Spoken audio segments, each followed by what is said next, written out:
হ্যাঁ রাশেদ বলো।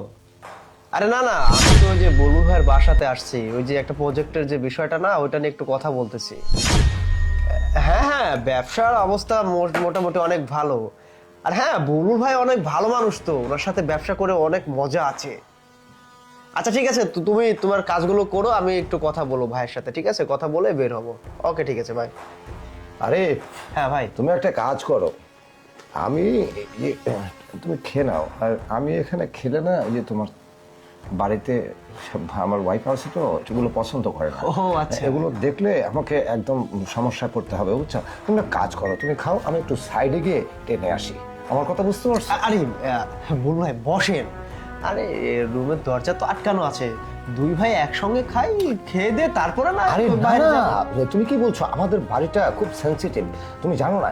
এই পাশ দিয়ে মেয়ে আসে, ও পাশ দিয়ে আমার ওয়াইফ আসে, আর এসে যদি আমি তো সবার কাছে বলেছি, প্রমিস করেছি যে না আমি কখনোই এগুলো টানবো না।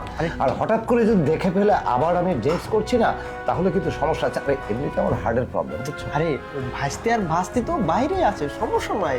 আরে ভাবি আছে, ওটা ব্যাপার না। আরে না না না না না, তুমি এক কাজ করো, শোনো, তুমি এটা নাও নাও নাও, তুমি আমি নিচ্ছি, আমি নিচ্ছি।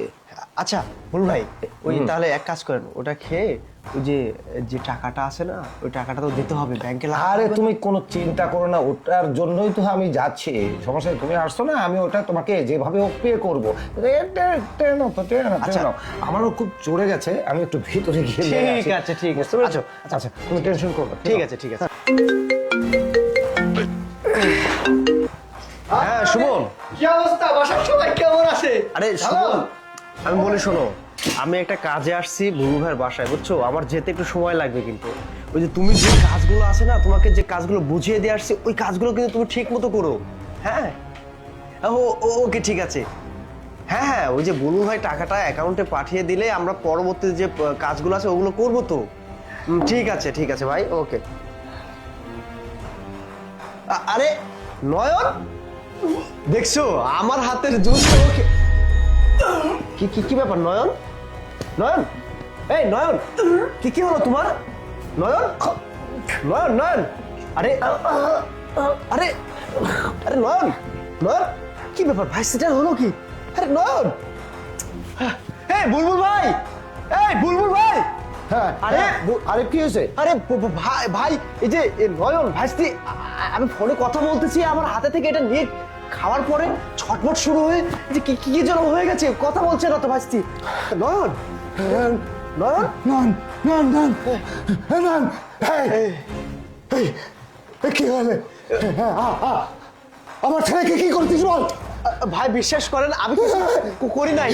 ও ওই যে আমাকে যেইটা আপনি খেতে দিয়েছেন না, এইটা খাওয়ার পরেই তো ও জ্ঞান হারায় গেছে আর ছটফট করছে কেমন যেন।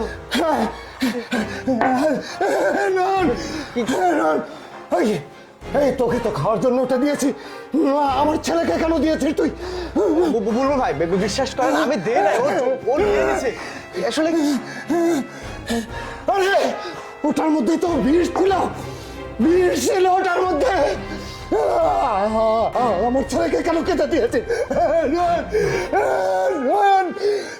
বাবা, বিষ ছিল? আরে বিষ মিশিয়েছিলাম আমি, ওই বিষটা মিশিয়েছিলাম আমি তোকে মারার জন্য, কিন্তু আমার ছেলে কিভাবে খেল? আমার ছেলে মারা গেল। আমাকে মারার? হ্যাঁ, কেন?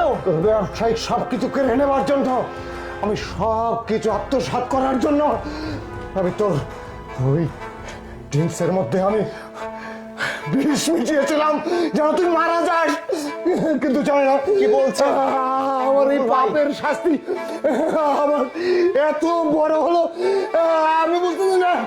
নয়ন, বুলু ভাই, আরে আরে কি হচ্ছে? আরে এই বুলু ভাই, কি ব্যাপার?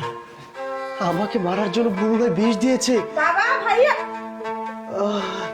আরে দেখো না, তোমার বাবা তো, মানে নয়ন এই যে এইটার মধ্যে বিষ দিয়েছিল আমাকে মেরে ফেলার জন্য, কিন্তু আমি না খেয়ে ভুলবশত এটা আমার হাত থেকে নয়ন কেড়ে নিয়ে খেয়ে ফেলেছে, তারপরে নয়ন মারা গেছে।